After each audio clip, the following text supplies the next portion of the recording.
Penyidik Direktorat Reserse Kriminal Umum, Ditreskrimum, Polda Metro Jaya akan memeriksa Roy Suryo bersama 2 tersangka lainnya terkait kasus dugaan fitnah terhadap Joko Widodo terkait ijazah palsu hari ini, Kamis, tanggal 13 November tahun 2025. Kepala Bidang Humas Polda Metro Jaya Kombes Budi Hermanto, surat panggilan telah dikirimkan kepada Roy Suryo, ahli digital forensik Rismon Hasiholan Sianipar, dan pegiat media sosial Tifauziah Tiasuma alias Dr. Tifa. Ketiganya dijadwalkan diperiksa sebagai tersangka pukul 10 waktu Indonesia Barat. Pemeriksaan ini, kali pertamanya Roy Suryo dimintai keterangan soal dugaan ijazah palsu Jokowi dalam kapasitasnya sebagai tersangka. Sebagai pakar telematika, Roy Suryo masih kukuh menyatakan ijazah Jokowi palsu. Pihaknya pun mengatakan siap mendatangi kantor Polda Metro Jaya untuk memenuhi panggilan pemeriksaan itu. Ia memastikan akan hadir bersama tim kuasa hukum dengan membawa sejumlah barang bukti. Roy Suryo merasa punya hak intelektual untuk melakukan penelitian ilmiah atas dokumen publik yang sudah sewajarnya diteliti.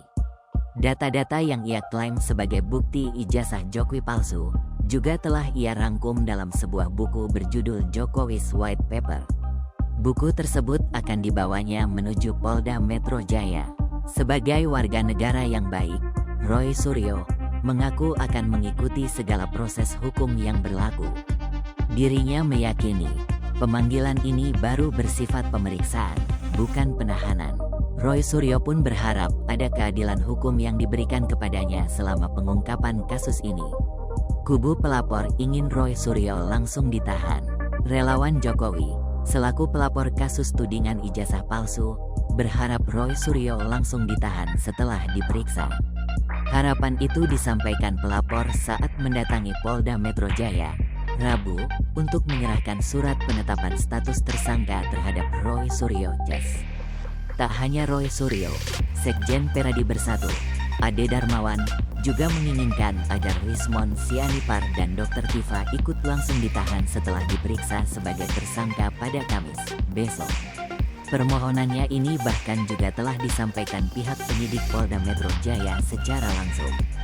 Hal yang sama juga dikatakan Lehumanan, selaku pelapor dalam kasus ini. Pihaknya meminta agar penyidik Polda Metro Jaya segera mengambil sikap untuk menahan para tersangka. Sebab, tuduhan Roy Suryo JS ini telah dilakukan berkali-kali. Lehumanan juga meminta kepada penyidik agar semua bukti dalam kasus ini segera disita, termasuk buku Jokowi's White Paper.